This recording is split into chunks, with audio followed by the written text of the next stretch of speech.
kita akan membaca dari suratan Rasul Paulus kepada jemaat yang ada di Roma, ayat yang ke-25. Seperti yang difirmankannya juga dalam kitab Nabi Hosea, yang bukan umatku akan kusebut umatku, dan yang bukan kekasih jadi kekasih. Dan di tempat di mana aku dikatakan kepada mereka, kamu ini bukan umatku, di sana akan dikatakan kepada mereka, anak-anak Allah yang hidup. Dan Yesaya berseru tentang Israel, sekalipun jumlah anak Israel seperti pasir di laut, namun hanya sisanya akan diselamatkan. Sebab apa yang telah difirmankannya akan dilakukan Tuhan di atas bumi, sempurna dan segera. Dan seperti yang dikatakan Yesaya sebelumnya, seandainya Tuhan semesta alam tidak meninggalkan pada kita keturunan, kita sudah menjadi seperti Sodom dan sama seperti Gomora. Ini yang kita akan perhatikan, saudara-saudaraku. Kalau Tuhan tidak meninggalkan pada kita keturunan, maka disebut kita akan menjadi sama seperti Sodom dan Gomora. Suasana Sodom dan Gomora itulah suasana bagi orang yang tidak mengerti kehendak Tuhan, bagi orang yang tidak menerima kebenaran firman Tuhan. Maka mereka adalah seperti suasana Sodom yang akan ditenggelamkan. Ya, jadi Sodom dan Gomora itu juga adalah dalam suasana kebinasaan yang juga terjadi pada masa Nuh. Orang makan minum. Jadi juga dalam suasana Sodom. Atau supaya kita boleh perhatikan, kita juga mau baca di dalam Matius pasal 24. Sekali kita sudah mengenal Tuhan, biar kita menjadi kehidupan yang sangat terberkati. Kita yang hadir di sini, saudara-saudara yang mengikuti dari rumah, semua diberkati Tuhan. Dan semua juga yang mendengarkan firman Tuhan ini lewat internet, biar semua diberkati oleh Tuhan. Matius 24 mulai 37. Sebab sebagaimana halnya pada zaman Nuh, demikian pula halnya kelak pada kedatangan Anak Manusia. Sebab sebagaimana mereka pada zaman sebelum air bah itu makan dan minum, kawin dan mengawinkan, sampai kepada hari Nuh masuk ke dalam bahtera. Dan mereka tidak tahu akan sesuatu sebelum air bah itu datang dan melenyapkan mereka semua. Demikian pula lah halnya kelak pada kedatangan Anak Manusia. Ini dalam suasana kedatangan Tuhan, dan suasana ini menunjuk kepada kedatangan Tuhan. Ini suasana yang terjadi pada zaman Nuh, tetapi juga yang terjadi pada zaman Lut. Nah, ini kita baca dari Injil Lukas pasal 17. Jadi sama dengan pada zaman Nuh, juga sama dengan pada zamannya Lut, yaitu Sodom dan Gomora mengalami kehancuran. Lukas pasal yang ke-17.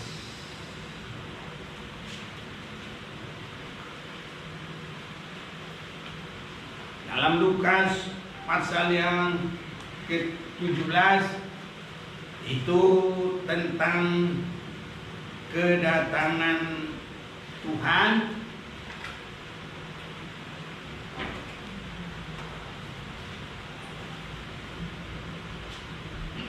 Ya, ada yang bantu baca dulu mulai dari ayat yang ke-21. Lukas 17 ayat 21. Ya. Juga orang tidak dapat mengatakan, lihat, ia ada di sini atau ia ada di sana, sebab sesungguhnya kerajaan Allah ada di antara kamu. Dan ia berkata kepada murid-muridnya, akan datang waktunya kamu ingin melihat satu daripada hari-hari Anak Manusia itu, dan kamu tidak akan melihatnya. Dan orang akan berkata kepadamu, lihat, ia ada di sana, lihat, ia ada di sini. Jangan kamu pergi ke situ, jangan kamu ikut. Sebab sama seperti kilat memancar dari ujung langit yang satu ke ujung langit yang lain, demikian pula lah kelak halnya Anak Manusia pada hari kedatangannya. Tetapi ia harus menanggung banyak penderitaan dahulu dan ditolak oleh angkatan ini, dan sama seperti terjadi pada zaman Nuh, demikian pula lah halnya kelak pada hari-hari Anak Manusia. Mereka makan dan minum, mereka kawin dan dikawinkan, sampai pada hari Nuh masuk ke dalam bahtera, lalu datanglah air bah dan membinasakan mereka semua. Demikian juga seperti yang terjadi di zaman Lot, mereka makan dan minum, mereka membeli dan menjual, mereka menanam dan membangun. Tetapi pada hari Lot pergi keluar dari Sodom, turunlah hujan api dan hujan belerang dari langit dan membinasakan mereka semua. Ya, sudah cukup. Nah, jadi kalau tidak ada keturunan, disebut kita akan menjadi seperti Sodom dan Gomora. Dan di dalam perkembangannya pada hari kedatangan Tuhan, itu mengalami dihancurkan. Baik pada zaman Nuh adalah kebinasaan semua manusia kecuali 8 orang.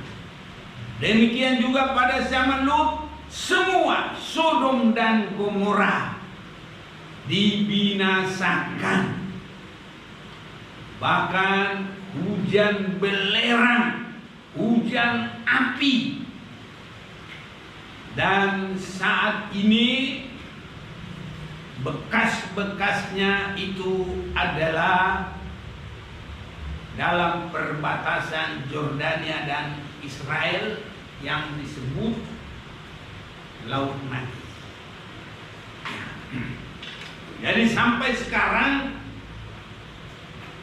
nggak ada yang bisa hidup di danau itu karena asinnya tinggi. Orang pun kalau tiduran di sana nggak tenggelam, ngambang. Dan saya sendiri sudah mengalami. Itulah kejadian Sodom dan Gomora. Mengingatkan kebinasaan yang sangat mengerikan. Orang dikelilingi dan dibakar oleh api belerang yang turun dari langit. Kalau pada zaman Nuh, orang semua tenggelam terkubur di dalam air. Sebabnya saudara-saudaraku yang kekasih, kita akan perhatikan jangan sampai kepada seperti masa Nuh dan seperti masanya Sodom dan Gomora. Dan kalau kita masih ada kesempatan mendengarkan firman Tuhan ini, maka Tuhan berarti rindu menolong, memberkati kita semuanya. Dalam Roma 9 ayat 29, perkembangan kepada terjadinya kebinasaan pada zaman Nuh dan pada zamannya Lut. Jadi khususnya kita lihat di sini mengambil satu saja pada zamannya Lut, itu Roma 9 ayat 29. Dan seperti yang dikatakan Yesaya sebelumnya, seandainya Tuhan semesta alam tidak meninggalkan kepada kita keturunan, kita sudah menjadi seperti Sodom dan sama seperti Gomora. Sebenarnya kalau saya boleh melihat, kalau dalam terjemahan lama juga bukan keturunan, benih. Kalau bahasa Inggrisnya mungkin seed, nah gitu ya, seed. Jadi benih sebenarnya. Tapi kalau dalam manusia, ya keturunan itu belum sebenarnya, benih itu belum sampai menjadi manusia. Itu sebab kalau keturunan dalam Roma pasal yang ketiga mulai 10, semua manusia sudah binasa, harus sudah berbuat dosa, harus masuk dalam maut. Nah, jadi sebenarnya Tuhan bukan meninggalkan generasi, tapi meninggalkan benih. Nah, benih itu belum tumbuh. Itu sebabnya saya lebih memilih Yesus menerangkan kerajaan surga itu seperti orang yang menabur benih. Nah, jadi kalau kasarnya, kalau apa yang dimaksud untuk keturunan, ya ini maaf biar kita langsung mengertilah, itu disebut sperma. Nah, saya sudah baca juga dalam bahasa aslinya langsung, saya perhatikan sudah. Jadi kalau Yesus mengajarkan bukan seperti itu, tapi adalah benih. Sebabnya di dalam Matius pasal yang ke-13, kerajaan surga itu adalah seperti seorang yang menaburkan benih. Nah, ini benih. Benih itu adalah sesuatu hal yang nanti akan bertumbuh dan itu nanti sampai kepada berbuah-buah. Jadi itu namanya perkembangan. Mulai daripada ditabur, tumbuh, sampai nanti kepada berbuah 100. Saya ambil langsung ini saja 100. Karena kalau kita kepada hari kedatangan Tuhan langsung disebut dewasa, tidak bisa ditawar-tawar, dan langsung dibilang tidak bercacat celah, bahkan langsung dibilang sempurna dan tidak boleh kurang. Jadi kalau sekolah sempurna itu tidak ada kurang lagi 1, 10. Nah, kalau 8, 9 mungkin itu nilai B. Nah, ini mungkin boleh kita katakan itu seperti 60. Ada lagi 30, tapi yang Tuhan cari dewasa dan tidak bercacat celah dan disebut sempurna. Ini. Dan kalau kita berserah kepada Tuhan, tidak usah berharap yang 30, tidak usah berharap yang 60, langsung berharap kepada yang 100. Toh Tuhan yang mengerjakan, asal kita mau berserah dengan sungguh-sungguh. Ini saudaraku.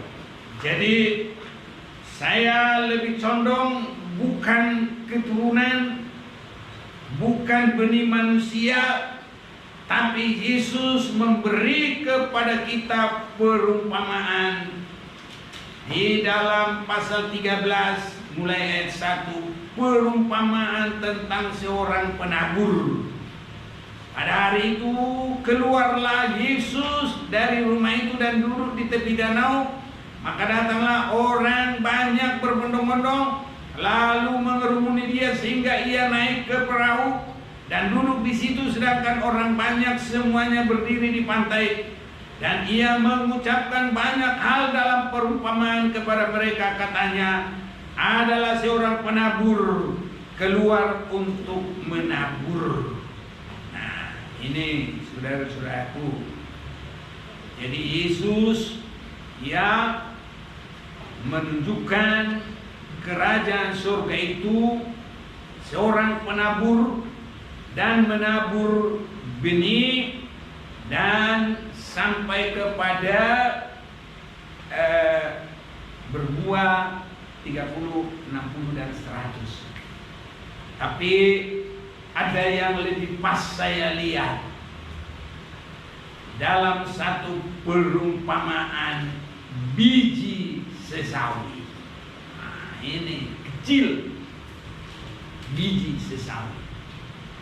Pasal 13 ayat 31.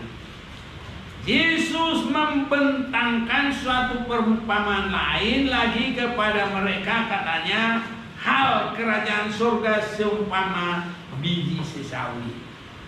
Saya lebih condong dengan ini. Arti daripada Tuhan meninggalkan benih.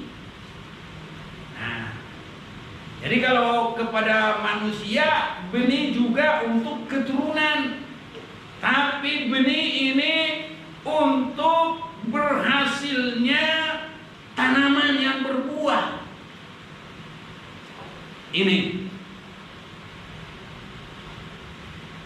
Jadi dalam arti keturunan itu sepertinya saya tidak melihat disebut kerajaan surga, tapi kalau benih ya sudah pastilah, inilah yang kita sudah baca itu. Diambil dan ditaburkan orang di ladangnya. Dan saya kalau melihat ini, supaya kita nanti tidak akan binasa pada hari kedatangan Tuhan, maka yang sangat dipentingkan harus ada pertumbuhan, harus ada perkembangan. Ini yang sangat ditekankan oleh firman Tuhan. Apa perkembangan kita untuk sampai kepada kedatangan Tuhan? Kalau sesawi disebut bertumbuh sampai dia melampaui semua yang ada di sekitarnya. Nah, itu pertumbuhannya. Jadi kalau kita bertumbuh karena menerima darah Yesus, menerima firman Tuhan, menerima Roh Kudus, harus sampai dewasa rohani, harus sampai tidak bercacat celah, harus sampai kepada kesempurnaan. Itulah perkembangan kita. Ini saudara-saudaraku yang kekasih, saya mau ulang bagi kita Matius 13 ayat 31. Jadi supaya gampang, Matius 1:3, 31. Nah, jadi gampang. Saya main musik, do re mi fa sol la si do si la sol fa mi re do. Nah, kira-kira gitu. Gampang. Saya menghafal-hafal begitu ya gitulah. Soalnya kalau saya pergi kemana tempat, saya harus langsung lihat. Oh, ada gardu, oh ada pohon mangga. Hanya kadang-kadang suatu waktu pohon mangganya ditebang. Nah, makanya jangan satu. Jadi kita mau ke sana lagi tetap tidak keliru.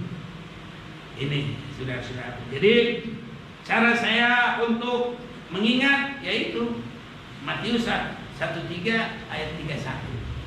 Nah, Yesus membentangkan suatu perumpamaan lain lagi kepada mereka, katanya, hal kerajaan surga itu seumpama biji sesawi yang diambil dan ditaburkan orang di ladangnya. Memang biji itu yang paling kecil dari segala jenis benih, tapi apabila sudah bertumbuh, sesawi itu lebih besar daripada sayuran yang lain, bahkan menjadi pohon, sehingga burung-burung di udara datang bersarang pada cabang-cabangnya. Jadi perkembangan sesudah ditabur harus melewati semua pohon-pohon atau tanaman yang ada di sekeliling dia.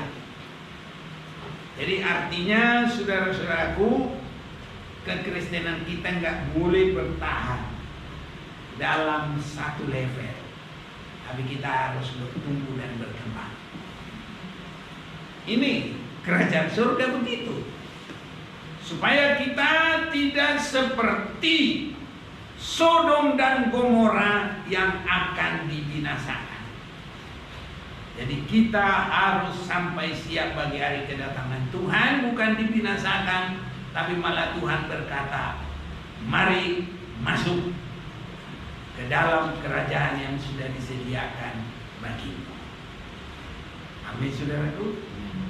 Yakin? Ya, inilah. Makanya mari kita, saudara-saudaraku, memperhatikan firman Tuhan ini. Jadi biji sesawi yang paling kecil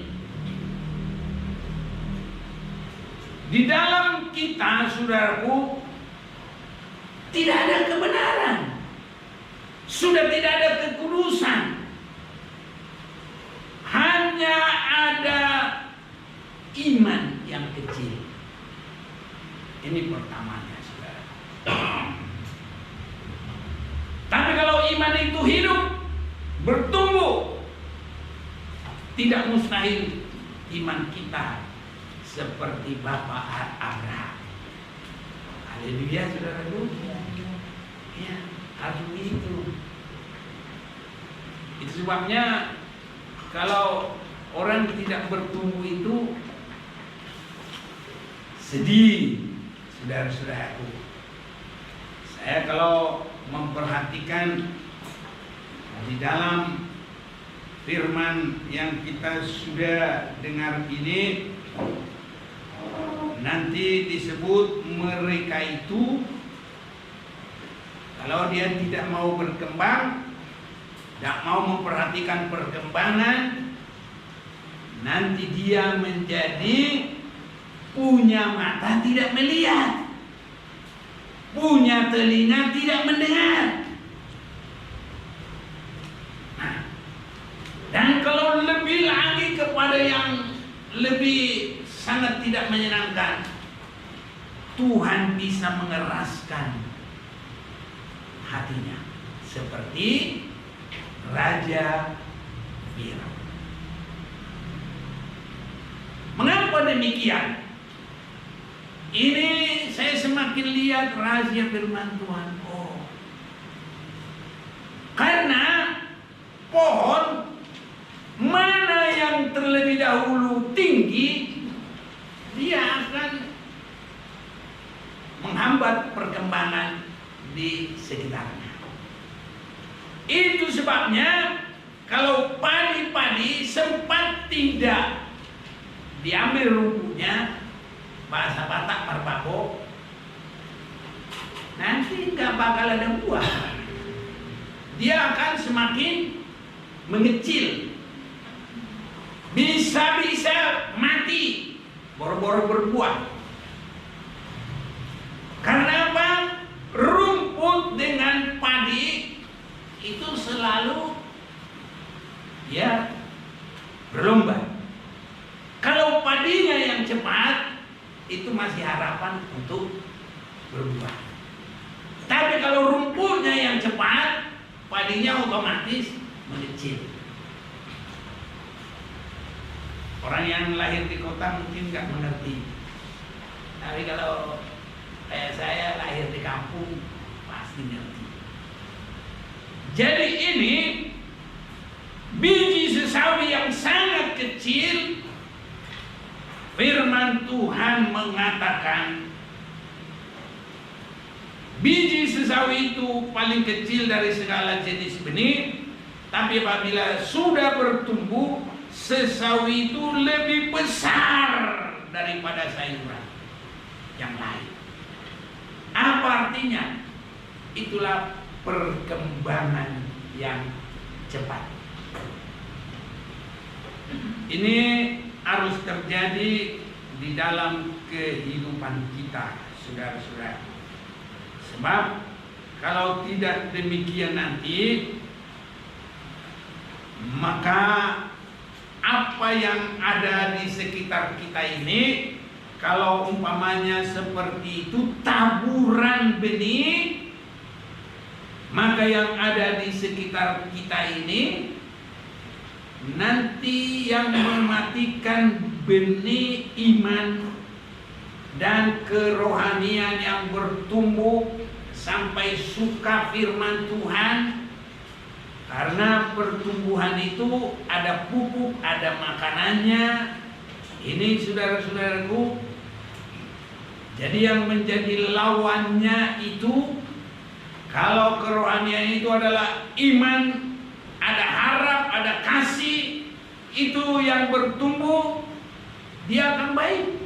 Tapi kalau yang bertumbuh itu terlebih dosa, juga itu keinginan daging keduniawian, maka matilah nanti iman, harap, dan kasih kepada Tuhan. Ini. Tapi kalau dia yang bertumbuh, nah inilah yang harus kita kerjakan. Dan harus periksa dengan sungguh-sungguh. Jangan kita membiarkan iman, harap, dan kasih kita tidak berkembang. Ya, tapi harus perhatikan itu yang berkembang. Seringkali yang berkembang dalam hidup manusia kedagingan, keduniawian, bahkan membiarkan dosa bertumbuh, berkembang di dalam dirinya. Itu sebabnya dalam 3 golongan tanah itu, itulah kedagingan, dosa, keduniawian. Itu. Sehingga kalau tanah jalan itu semakin mengeras, nggak ada tumbuh benih. Tapi kalau benih itu yang tumbuh, justru bawahnya itu nanti rumput-rumput mati, dan itu tanahnya itu makin gembur. Ini saudara-saudara. Tapi kalau tidak ada tumbuh benih itu makin keras. Mari kita mau baca dulu dalam Injil Matius ini, biar kita perhatikan saudara-saudaraku, pengajaran Tuhan Yesus ini digabung dengan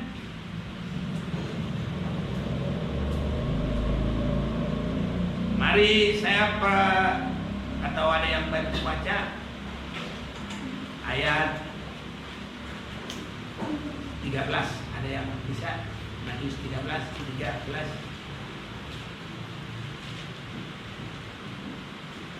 13 ayat 13.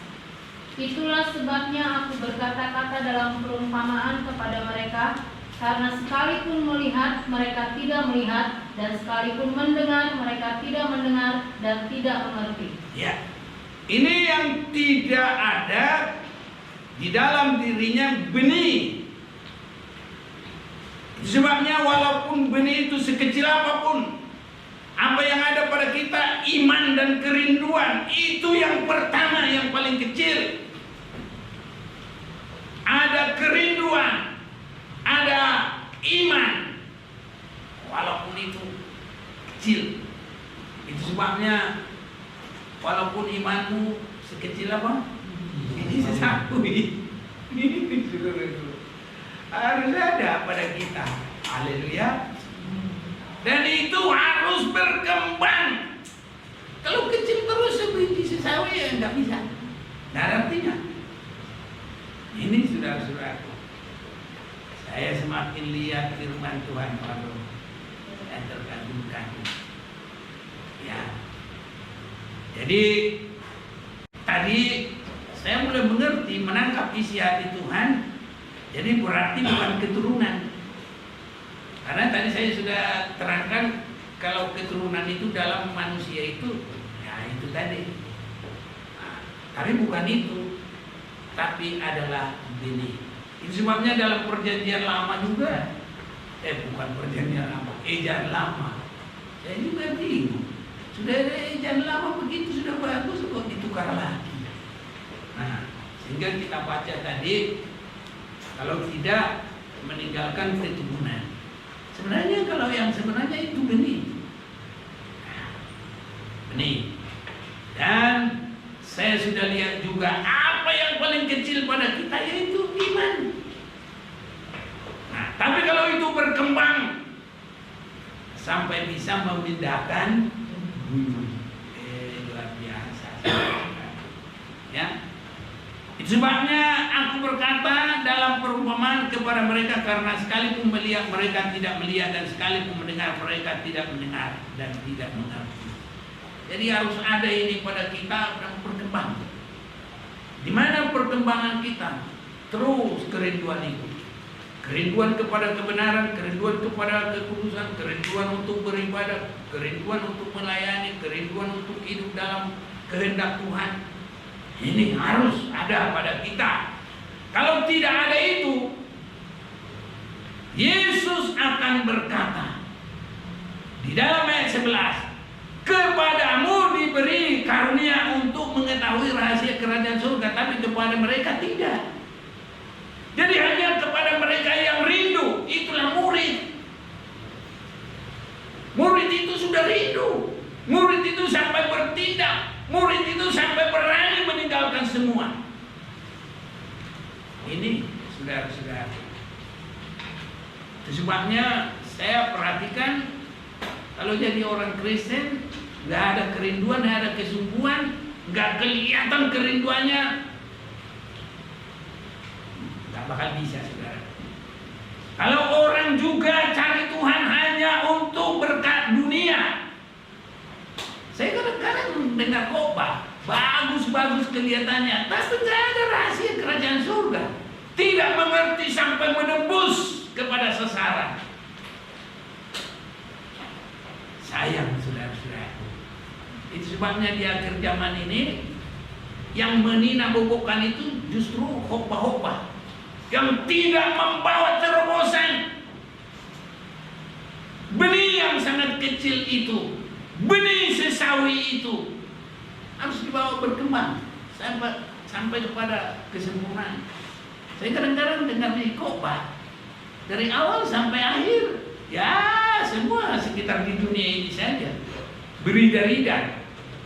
Tapi bisa menembus sampai kepada rencana dan kehendak Allah.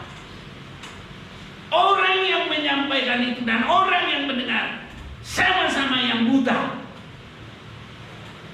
Siapa yang mempunyai kepadanya akan diberi sehingga ia berkelimpahan. Tapi siapa yang tidak mempunyai apapun juga yang ada padanya akan diambil daripadanya. Itulah sebabnya aku berkata dalam perumpamaan kepada mereka. Karena sekalipun melihat, mereka tidak melihat. Sekalipun mendengar, mereka tidak mendengar dan tidak mengerti. Terjadilah nanti yang buta memimpin orang buta. Ini terlalu banyak nanti di gereja. Itu sebabnya orang yang menyampaikan khotbah juga tidak mengerti. Hanya untuk beridar-idar yang jasmani. Itu sebabnya Yesus berkata, jangan kamu mencari hanya perkara duniawi. Carilah yang membawa sampai kepada hidup yang kekal. Nah, itu biji sesawi yang berkembang melampaui yang lain-lain. Ini sudah.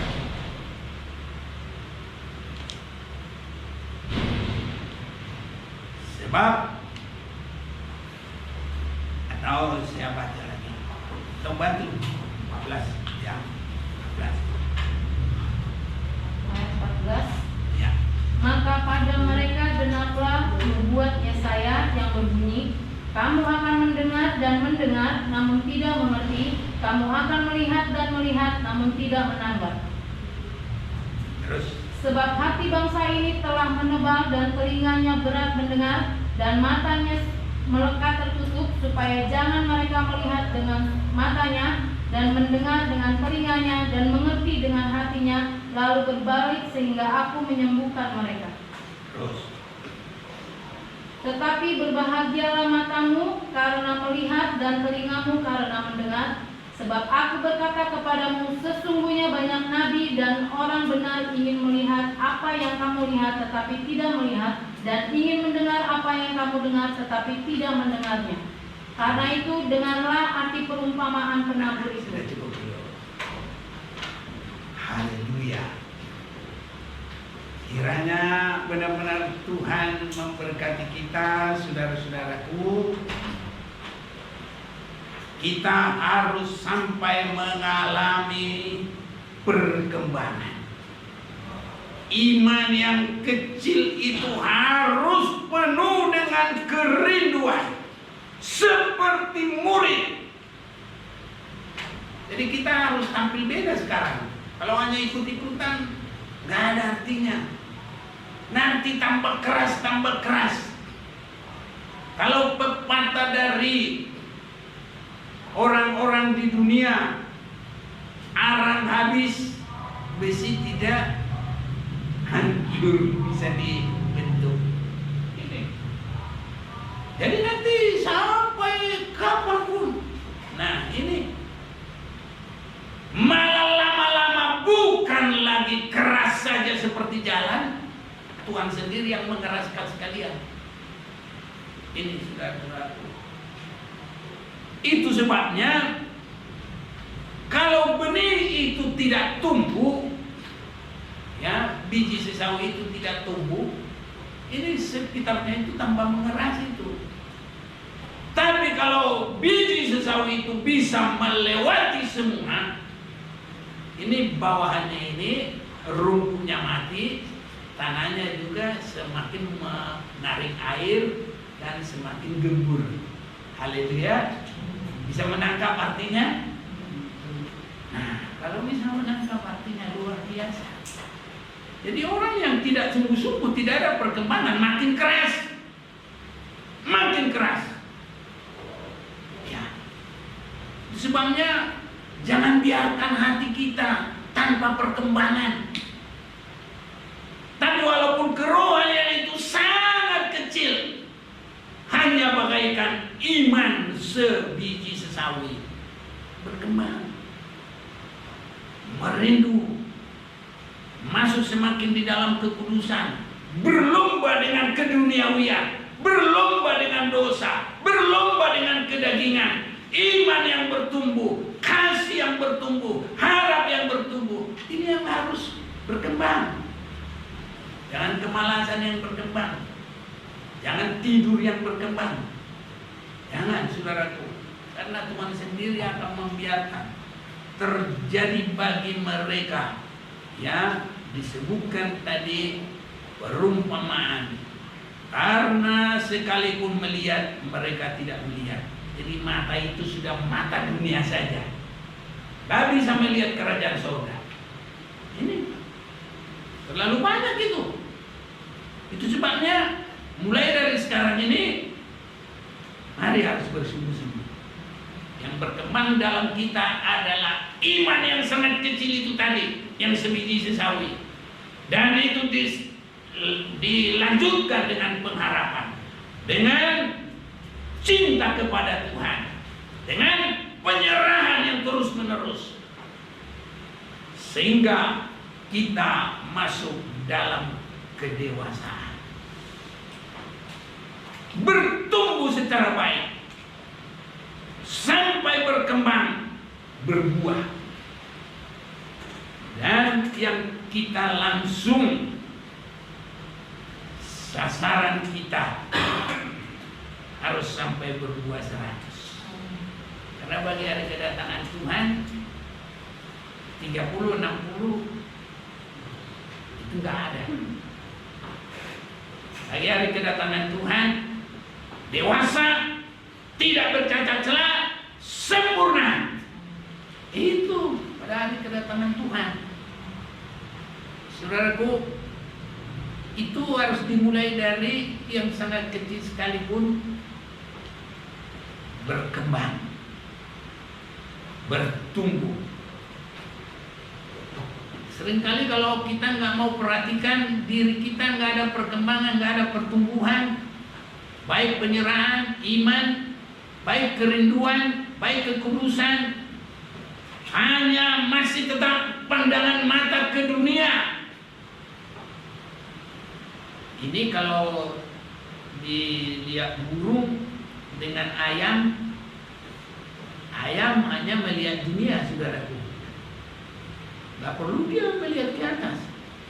Makanya kalau datang pun elang dia nggak tahu dia. Ya. Tapi kalau burung nasar ini menuju anak-anak Tuhan, sampai tinggi pun dia kemana? Dia terbang, saudara-saudara.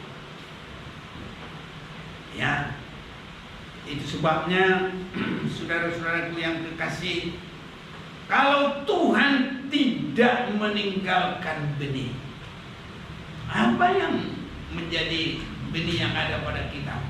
Itulah iman. Sangat kecil seperti biji sesawi, tapi harus berkembang. Pengharapan kita harus berkembang. Kasih kita, pelayanan kita, kerajinan kita berkembang.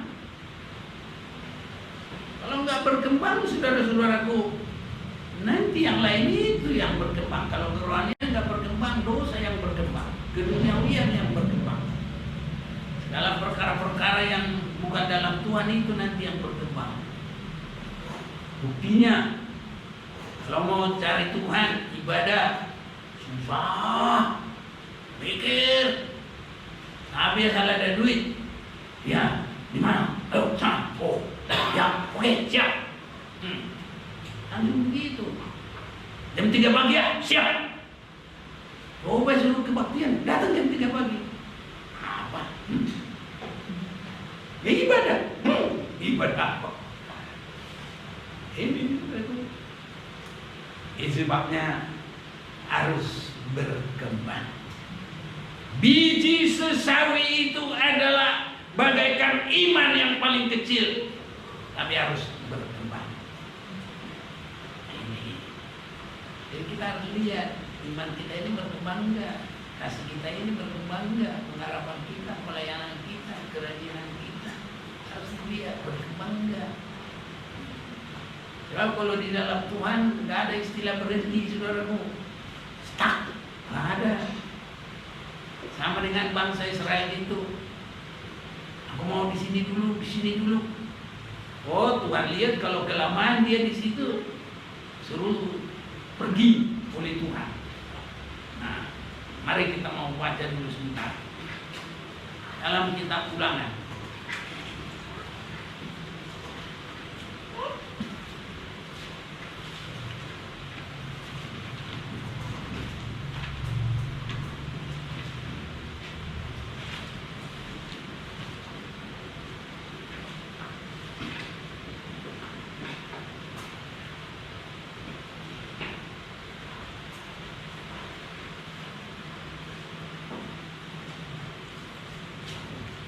Kita akan memperhatikan pasal 1 dulu.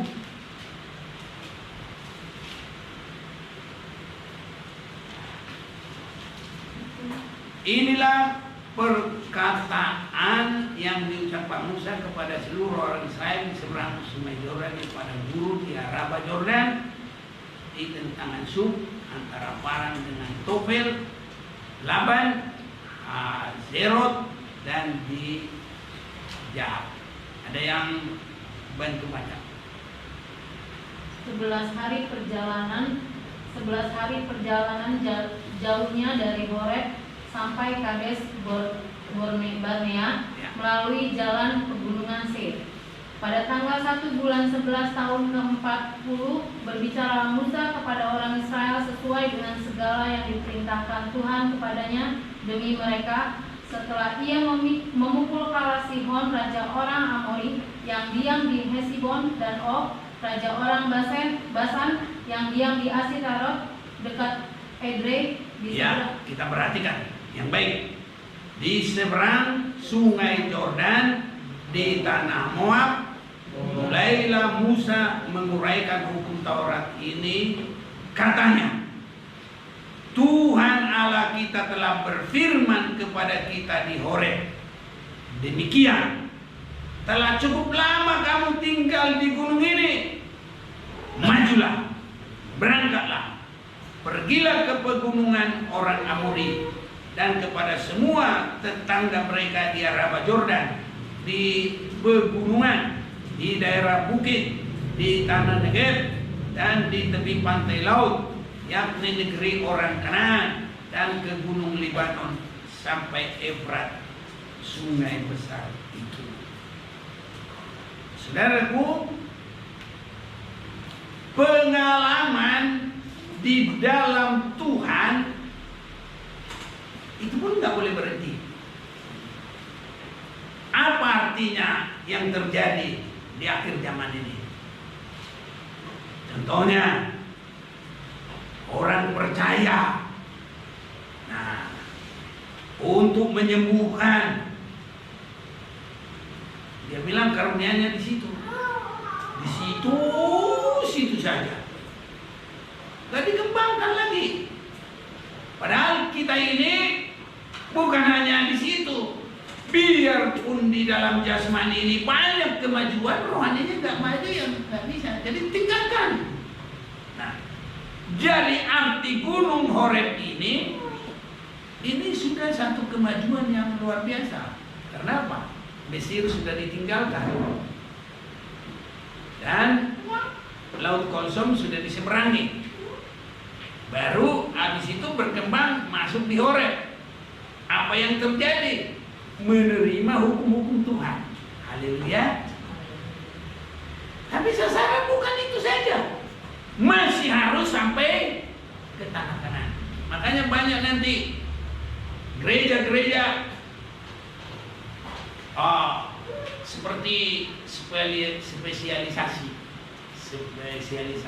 hanya baptisan, spesialisasi hanya kesembuhan, spesialisasi hanya mujizat. Saudara-saudaraku, begitu nanti. Inilah yang diartikan oleh firman ini. Di seberang sungai Yordan di tanah Moab, mulailah Musa menguraikan hukum Tuhan itu, katanya, Tuhan Allah kita telah berfirman kepada kita di Horeb, demikianlah telah cukup lama kamu tinggal di gunung ini. Majulah, berangkatlah. Itu sebabnya tadi iman sebiji sesawi harus dia yang lebih meningkat terus, melebihi dari semua tanaman yang ada di situ. Dan bagi rohani kita harus sampai dewasa rohani, harus sampai tidak bercacat celah, harus sampai masuk kepada kesempurnaan. Kiranya Tuhan tolong kita. Ini saudara-saudara, bila tidak ada perkembangan, punya mata tidak melihat, punya telinga tidak mendengar. Bahkan kalau terus-menerus begitu kerohanian, nanti seperti Raja Firaun, malah Tuhan sendiri mengeraskan hati. Jadi sudah otomatis kalau benih tidak berkembang, bawahnya itu tambah keras. Tapi kalau benih sudah tumbuh, otomatis tanahnya itu akan semakin terserap menyerap air. Haleluya. Gak keras. Gak keras. Itu sebabnya kita harus lihat, jangan sampai benih yang sebiji sawi itu mati. Apa yang mematikan dia? Ya rumput itu yang lebih berkembang, bukan benih itu yang berkembang, rumput yang berkembang. Ya tadi makanya saya sudah terangkan, kalau dalam kebun rumputnya yang berkembang, tanamannya mati. Sawah itu kalau rumputnya tidak disiani, jangan harap itu bisa panen. Nggak ada yang keluar nanti bilurnya daripada padi itu. Ya nanti rumput-rumput itulah yang berkembang. Jadi saudara-saudaraku harus diperhatikan. Saya takut nanti banyak orang, saudaraku, mengeras sampai mati tidak berkembang. Ini kita harus perhatikan. Saya sendiri kadang-kadang melihat kehidupan orang yang saya kenal. Mungkin dia dulunya ada sebagai pegawai yang tinggi, sehingga sesudah dia pensiun, caranya itu nggak bisa ditinggalkan, padahal dia sudah pensiun. Nggak ada lagi anggotanya, ya anak-anaknya lagi otoriter sama istrinya. Istrinya nggak bisa terima, karena dia kan bukan pegawai yang harus disuruh-suruh. Akhirnya sudah mau mati, nggak berdamai, nggak mau tolong menolong. Ini saudara-saudaraku, itu sebabnya kita semua harus iman, walaupun itu sebiji sawi, tapi berkembang. Kerohanian harus berkembang, harap kita harus berkembang, kasih kita harus berkembang, pelayanan kita harus berkembang, yang rohani harus berkembang. Biar yang duniawi itu mati semuanya, saudara. Sehingga kita bagaikan berbuah. Jangan 30 saja, jangan 60, tapi sempurna 100. Ini saudaraku perkembangan yang baik. Saya perhatikan kalau tidak begitu, nanti punya mata tidak bisa melihat, buta memimpin yang buta, punya telinga tidak mendengar, tidak ada perkembangan. Sanggup menolong, hanya cari dahulu kerajaan surga dengan kebenarannya, semua akan ditambahkan. Tadi kita sudah dengar kerajaan surga itu seperti apa. Harus berkembang. Tuhan sudah meninggalkan bagi kita benih, harus berkembang iman. Dan Tuhan juga menambahkan lagi kepada kita penyucian darahnya. Tuhan menambahkan lagi firman-Nya, dan Tuhan menambahkan pengertian bagi kita, supaya kita terus berkembang sampai dewasa, sampai tidak bercacat celah, sampai sempurna, siap pada hari kedatangan Tuhan. Mulailah, jangan sampai tidak ada perhatian. Jangan Kristen ikut-ikutan saja, jangan hanya di bibir, harus benar-benar ada pembuktian kerinduan. Beda orang yang lapar dengan orang yang kenyang disuruh-suruh makan. Apalagi lagi kalau sudah tabiatnya wanita yang mental, makan seperti cuit-cuit gini. Tapi kalau yang lapar langsung 5 jari, itu kalau sudah lapar. Nah kita berbahagia yang lapar akan kebenaran. Ini saudara-saudaraku. Kalau yang tidak lapar itu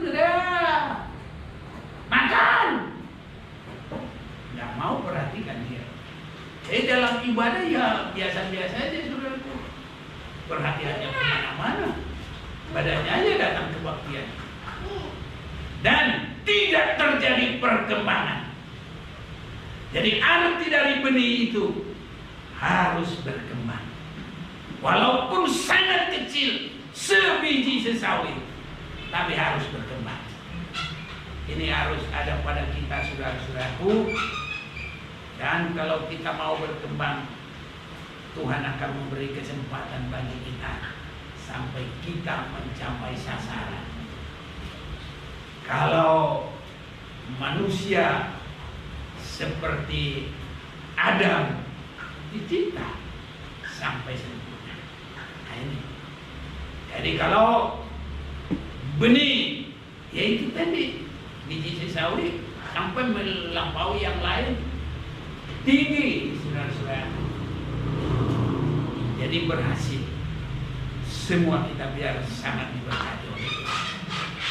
Kiranya Tuhan lebih memperdalam bagi kita pengertian ini.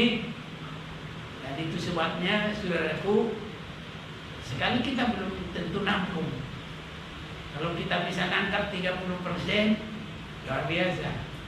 Makanya harus seperti Mama Bia. Jemaat di Tesalonika sudah baik, tapi yang lebih baik adalah jemaat yang ada di Berea. Kenapa? Karena tiap hari mereka ulang lagi. Saya sendiri juga kalau biarpun saya dipakai Tuhan menyampaikan firman, saya dengarin lagi. Saya bangun jam 2, saya putar. Ada lagi teman saya lihat yang ikut 3, 4, 5 orang, yang penting sudah ada. Saya bangun jam 4, saya putar. Kalau saya tidur agak sore, bangun saya jam 9, putar. Ada yang nemenin. Jadi kita harus begitu saudara, ulang. Karena kalau kita mau berkembang harus begitu saudara. Dalam pertumbuhan level kerohanian saja nggak boleh berhenti. Seperti di dalam suasana yang kita sudah lihat tadi di Horeb. Itu sudah bagus loh, itu Horeb itu. Udah meninggalkan Mesir, udah meninggalkan Laut Kosong tadi saya sampaikan, dan itu sudah menerima, ya, sudah mengalami persekutuan dengan Tuhan. Itu nggak boleh di situ terus. Harus sasaran kemana? Sampai ke tanah Kanaan. Jadi kita perkembangan kita tidak ada spesialisasi hanya kesembuhan, spesialisasi hanya tentang baptisan, spesialisasi hanya ini, enggak. Harus semua kita jalani. Ya, kita berjalan terus sampai siap bagi hari kedatangan Tuhan. Berkembang terus. Bagaikan benih yang sangat kecil bertumbuh berkembang sampai dia yang menaungi yang lain-lain semuanya. Ya Tuhan, tolong kita saudaraku di dalam perkembangan yang benar, siap bagi hari kedatangan Tuhan dan dipakai oleh Tuhan menjadi berkat. Saya mau undang kita berdiri bersama-sama. Kita akan nyanyikan satu pujian bagi Tuhan. Oh Tuhan, pimpinlah langkah. Oh Tuhan, pimpinlah langkah.